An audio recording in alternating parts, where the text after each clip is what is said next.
Hello everyone, welcome back to the Real Queen Nefertiti 33 channel. I am Tatiana. I'm here with some articles for you all. Today we will be learning about the Lady of Guadalupe. Okay? Yeah, I did not even know it was me. Cause you remember, if y'all been on my Mexican journey back in the day, I'm Selena and I was married to Chris, aka Night Owl. I will. And that's how I became Lady of Guadalupe for the Mexicans and Latinos and anybody that's in that race, okay? But we all the same people though, but yes, okay? So this is my story. I even had people that's in that heritage to come to me and say that I actually do come, okay? I come to them, okay? And the next one that I am, I come to them, okay? And I do help. But and like I said, when I left, but when I leave, I don't, okay? But people say, even kids, they say I'm always there for them, okay? So that's a good thing. So let's begin.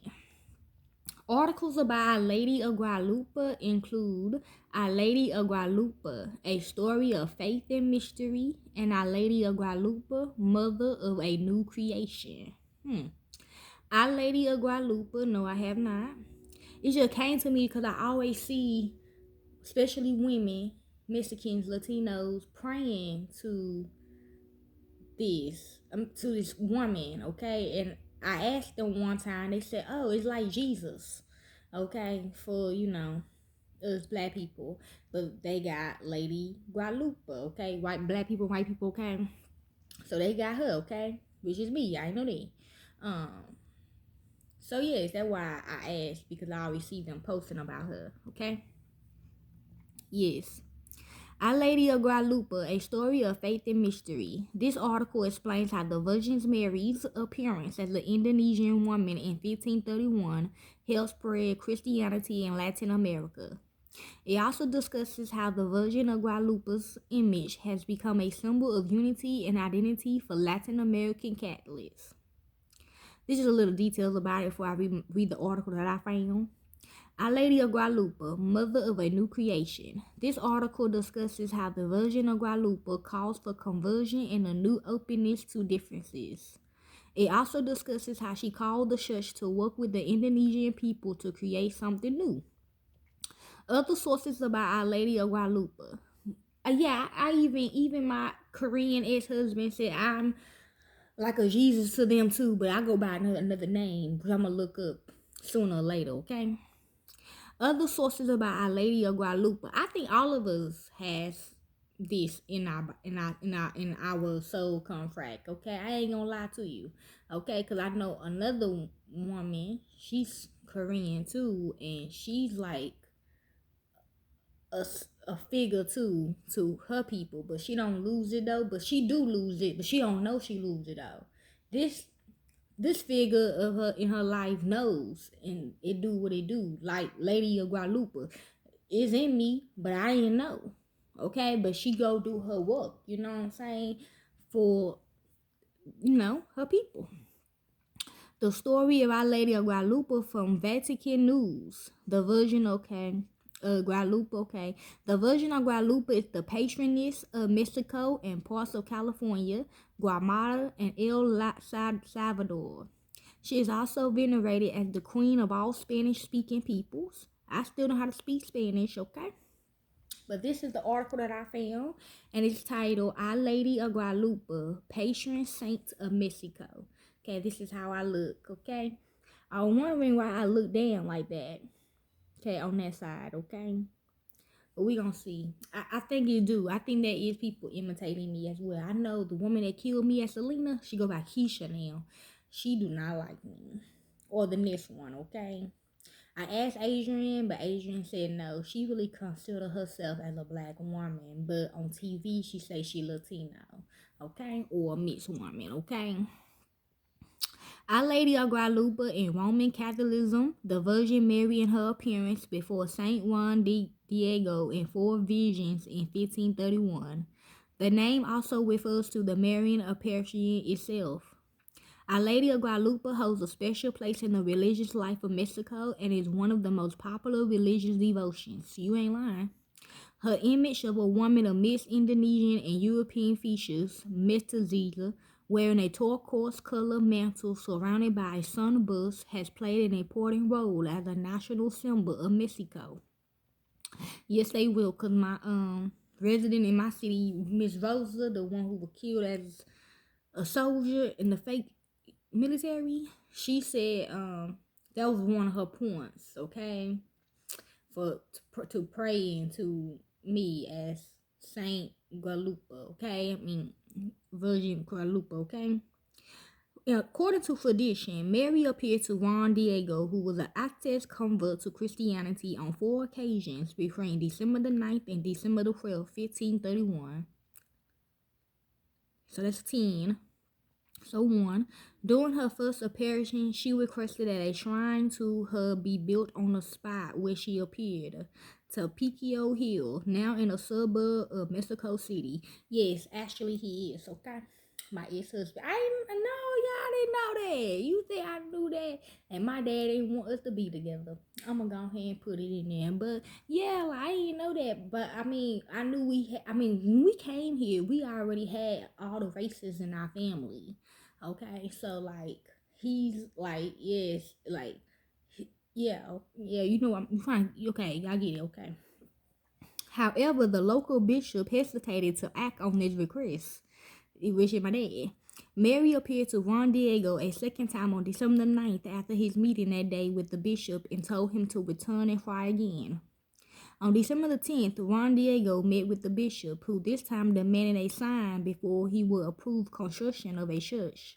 Mary then appeared a third time to Juan Diego, who told her of the bishop's demand for a sign. On December the 12th, she made her fourth appearance, ordering Juan Diego to collect roses from the hill and bring them to the bishop. Mystically, there was roses blooming on the hill, despite it being winter. He said yes, she was somebody in his family, okay?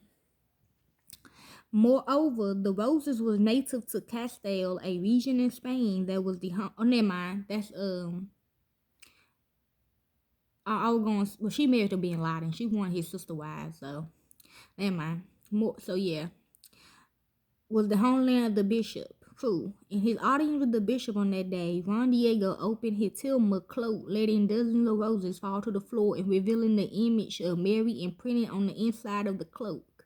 The image that is now venerated in the Basilica of Guadalupe. Mary is also said to have appeared to Juan Diego's dying uncle, Juan Bordino, and restored him to health. Yes, I did. Opposing views on the appearance's authenticity. The traditional views have been questioned by various scholars and institutes, including the former abbot of the Basilica of Guadalupe. The primary objection is that there is no documentary evidence for the appearance until 1648.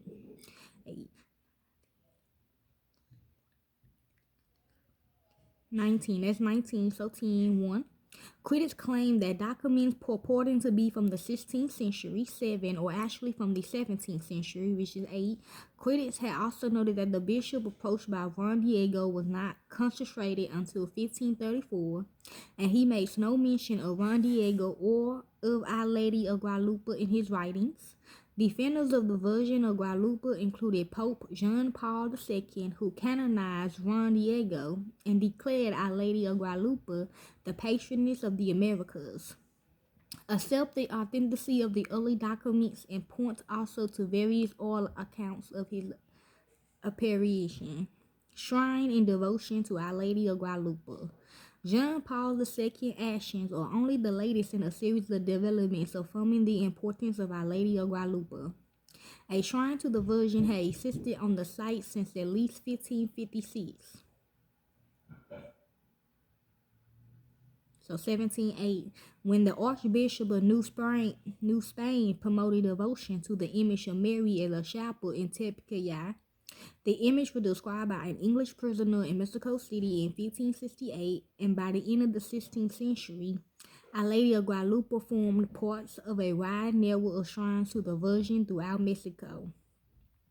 The story of Mary's appearance to Juan Diego was codified in the work of Miguel Sanchez in 1648, and an account in the Indonesian language Nahu was published in 1649, and widely accepted as accurate. The devotion continued to grow, especially after Our Lady of Guadalupe was credited with ending a deadly epidemic of hemorrhagic fever that raged in Mexico City in 1736 through 37. I'm hearing food. Patronage of Our Lady of Guadalupe.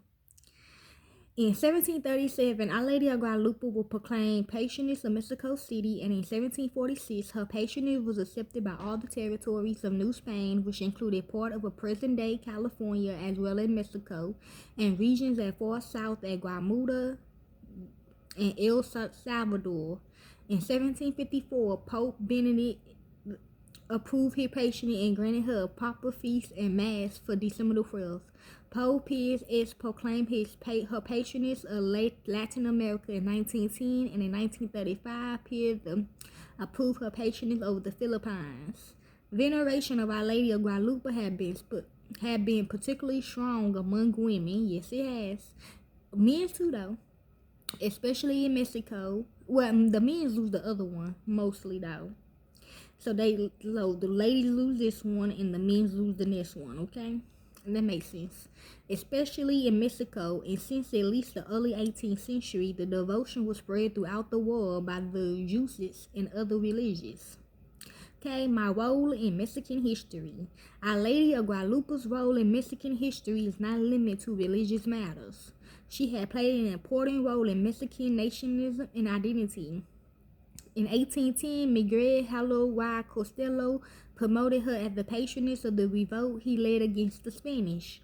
The image of the Virgin of Guadalupe appeared on the rebels' banners, and the rebels' battle cry was "Long live Our Lady of Guadalupe." During a religious revival in Mexico in the late 19th century, preachers declared that the foundation of Mexico could be dated to the time of the apparition of Our Lady of Guadalupe, because she freed the people from idolatry and reconciled the Spanish and Indonesian people in a common devotion. Emmanuel Zapatas, which we got a restaurant called that down here, which downtown. Peasants, rebels carried the banner of Our Lady when they entered Mexico City in 1914 and during the Civil War in Mexico in 1926 through 29. The banners of the rebels bore her image. Okay, symbolism. Our Lady of Guadalupe's continuing significance as a religious and national symbol is attested by the hundreds of thousands of pilgrims who visit her shrine in Mexico City every year. Additionally, the image of her that appears in St. Juan Diego Tilma had been interpreted by some scholars as containing elements that hold particular meaning to Mexican and Indonesian people. Notably, these elements combine European Roman Catholic symbolism with imagery from the Aztec religion. Okay, we got the face. Our Lady of Guadalupe's skin color and features are those of Mestiza, a woman of mixed Indonesian and European heritage, because she represents the unity of both people. Her eyes are downcast, signifying her virtuous humility. That makes sense. Okay. Her mantle. Mary's mantle, or rebozo, is turquoise colored. Yep, that's why. Blue-green, instead of the bright blue of many European Madonnas. In Aztec tradition, turquoise was a color reserved for royalty in Aztec tradition, thus signifying Mary's queenly status. The stars on her mantle are said to represent heaven. The rose color of her tunic, which she wears beneath her mantle, signifies the dawn of a new era. Sunburst. The sunburst behind Mary is believed to represent the Aztec sun god Huitzilopochtli. The Virgin appears to be emerging from the sun, but does not extinguish its rays, signifying that she is greater than the sun or any Indonesian sun gods. The moon. The Virgin stands on a crescent moon, which is my favorite moon, I ain't gonna lie, with some scholars, yes, in all religions. I even got a crescent moon scar on my finger on my right hand. Okay, so the finger of God, the finger of Most High. Okay, yes, he do. The moon is also a Christian symbol of Mary's perpetual virginity. Okay, virginity does not mean what y'all think it mean. They mean pureness. And then the angel. Below the moon is an angel, which is said to represent a new age. Notably, the angel's wings are that of an eagle, which was the nagu or animal disguise of Haposholi. Mary's position to him has been likened to that of royalty being raised up on the shoulders of a supporting figure, signifying Mary's precedence over the Artes gods. True, I do. To the Most High for y'all. Yep, everybody saying yes, even the kids. The eagle's wings are red, green, and white, the official colors of Mexico and those of the Mexican flag. Okay? And that's basically my article as the Lady of Guadalupe. Hopefully this helps some of y'all, and I hope that's on me right now with break, okay? I just want y'all to know, okay? Hope this helps y'all. Enjoy. Be safe. Peace.